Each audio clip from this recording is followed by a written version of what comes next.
Next നമുക്ക് നോക്കാനുള്ളത് high pressure liquid ക്രൊമാറ്റോഗ്രഫിയാണ്. ഇപ്പോൾ ക്രൊമാറ്റോഗ്രഫിയിലെ ലാസ്റ്റത്തെ പോർഷനാണിത്, ഹൈ പ്രഷർ ലിക്വിഡ് ക്രൊമാറ്റോഗ്രഫി.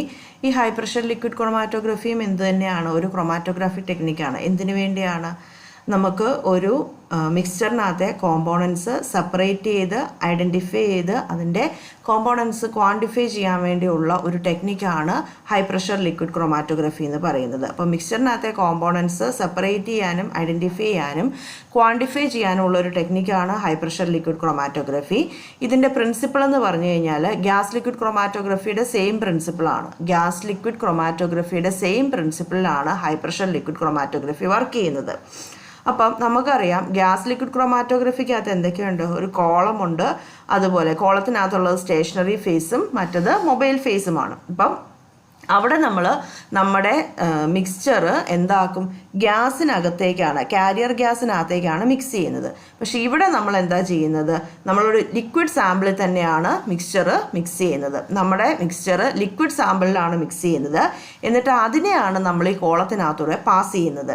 പിന്നെ എന്താ ഈ ഹൈ പ്രഷർ എന്നുള്ള പേര്? ഹൈ പ്രഷർ എന്നുള്ള പേര് എന്നാന്ന് വെച്ചാൽ ലിക്വിഡിനകത്ത് നമ്മൾ നമ്മുടെ മിക്സ്ചർ മിക്സ് ചെയ്യുന്നത് കൊണ്ട്, സാമ്പിൾ ചെയ്യുന്നത് കൊണ്ട് ആ ലിക്വിഡിനെ നമ്മൾ ഹൈ പ്രഷറിൽ വേണം കോളത്തിനകത്തൂടെ മൂവ് ചെയ്യിക്കാൻ.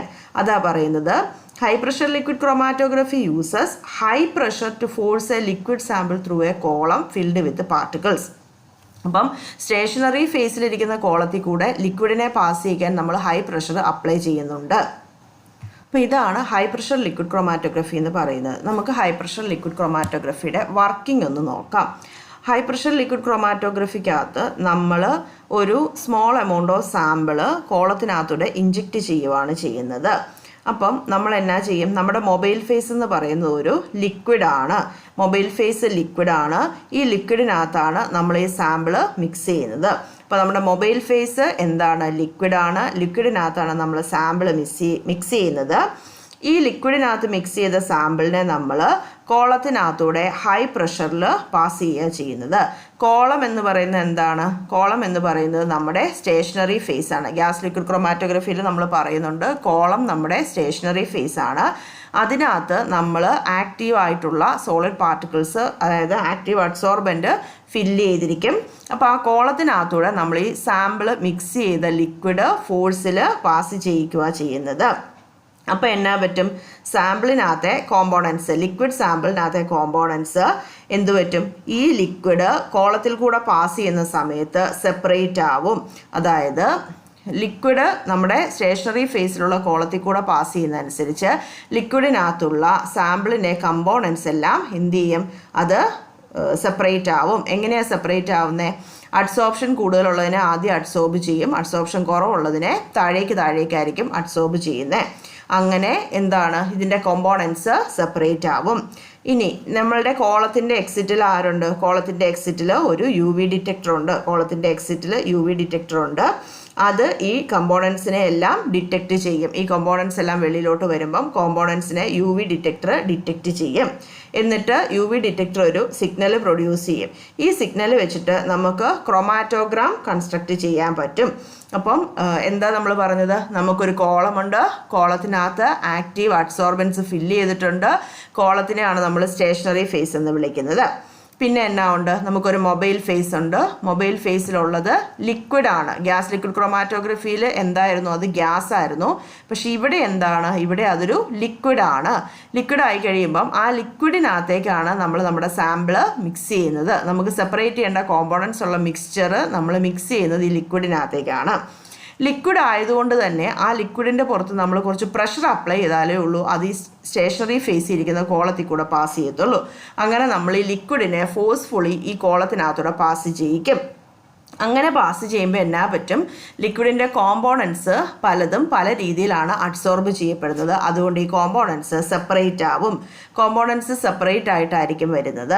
ഇനി ഈ കോളത്തിൻ്റെ എക്സിറ്റിൽ ആരുണ്ട്? UV ഡിറ്റക്ടർ ഉണ്ട്. എന്തിനു വേണ്ടിയിട്ടാണ്? വരുന്ന കോമ്പോണൻസ്, സെപ്പറേറ്റ് ആയി വരുന്ന കോമ്പോണൻസിനെ ഐഡൻറ്റിഫൈ ചെയ്യാൻ UV ഡിറ്റക്ടർ ഉണ്ട്. ഈ UV ഡിറ്റക്ടർ എന്ത് പ്രൊഡ്യൂസ് ചെയ്യും? ഒരു സിഗ്നൽ പ്രൊഡ്യൂസ് ചെയ്യും. ആ സിഗ്നൽ വെച്ച് ക്രൊമാറ്റോഗ്രാം കൺസ്ട്രക്റ്റ് ചെയ്യാൻ പറ്റും. ഈ ക്രൊമാറ്റോഗ്രാമിനകത്ത് ഓരോ കോമ്പോണൻറ്റിൻ്റെയും കോൺസെൻട്രേഷൻ നമുക്ക് കാണാൻ സാധിക്കും. അപ്പം ഇതിനെയാണ് നമ്മൾ ഹൈ പ്രഷർ ലിക്വിഡ് ക്രൊമാറ്റോഗ്രഫി എന്ന് പറയുന്നത്. ഇനി നമുക്ക് ഹൈ പ്രഷർ ലിക്വിഡ് ക്രൊമാറ്റോഗ്രഫിയുടെ അഡ്വാൻറ്റേജസ് ആണ് നോക്കാനുള്ളത്. ഈ high pressure liquid chromatography use ചെയ്ത് നമുക്ക് വോളറ്റൈൽ സാമ്പിൾസും നോൺ വോളറ്റൈൽ സാമ്പിൾസും അനലൈസ് ചെയ്യാൻ പറ്റും. High pressure liquid chromatography use ചെയ്തുകൊണ്ട് വോളറ്റൈൽ സാമ്പിൾസും നോൺ വോളറ്റൈൽ സാമ്പിൾസും അനലൈസ് ചെയ്യാൻ പറ്റും. അതുപോലെ ഹൈ പ്രഷർ ലിക്വിഡ് ക്രൊമാറ്റോഗ്രഫി ഒരു റാപ്പിഡ് അനാലിസിസ് പ്രൊവൈഡ് ചെയ്യും.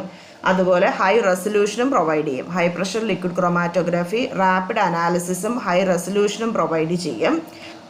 പിന്നെ it can B automated to reduce human errors. നമുക്ക് ഹ്യൂമൻ എറേഴ്സ് കുറയ്ക്കാൻ സാധിക്കും. ഇത്രയുമാണ് അഡ്വാൻറ്റേജസ്. ഏതൊക്കെയാണ്? High pressure liquid chromatography can analyse volatile and non-volatile samples. It can provide rapid analysis and high resolution. It can be automated to reduce human errors. ഇനി HPLCയുടെ applications ആണ് നമുക്ക് പറയാനുള്ളത്. HPLC നമുക്ക് വാട്ടറും സോയിലും എയറും ഒക്കെ അനലൈസ് ചെയ്യാൻ യൂസ് ചെയ്യാം. വാട്ടറും സോയിലും എയറും ഒക്കെ അനലൈസ് ചെയ്ത് അതിലെ ഇമ്പ്യൂരിറ്റീസ് കണ്ടുപിടിക്കാൻ HPLC യൂസ് ചെയ്യാം. അതുപോലെ പെസ്റ്റിസൈഡ്സിൻ്റെ അനാലിസിസ് പിന്നെയുള്ള ആപ്ലിക്കേഷൻ എന്ന് പറഞ്ഞാൽ ഹെറോയിൻ പോലെയുള്ള ഡ്രഗ്സിനകത്തെ ഇമ്പ്യൂരിറ്റീസ് കണ്ടുപിടിക്കാൻ വേണ്ടി യൂസ് ചെയ്യാൻ സാധിക്കും. സോ HPLCയുടെ യൂസസ് പറയുമ്പം ഒന്നാമത്തെ യൂസ് പറയുന്നത് വാട്ടർ, സോയിൽ, എയർ ഇതിനകത്തൊക്കെ ഇമ്പ്യൂരിറ്റീസ് കണ്ടുപിടിക്കാൻ വേണ്ടി അനലൈസ് ചെയ്യാം. അതുപോലെ പെസ്റ്റിസൈഡ്സ് അനലൈസ് ചെയ്യാൻ പറ്റും. മൂന്നാമത് പറയുന്നത് എന്താണ്? ഹെറോയിൻ പോലെയുള്ള ഡ്രഗ്സിനകത്തെ ഇമ്പ്യൂരിറ്റീസ് കണ്ടുപിടിക്കാൻ വേണ്ടി HPLC യൂസ് ചെയ്യാം. ഇത്രയുമാണ് നമുക്ക് ഹൈ പ്രഷർ ലിക്വിഡ് ക്രൊമാറ്റോഗ്രഫി നോക്കാനുള്ളത്. Thank U.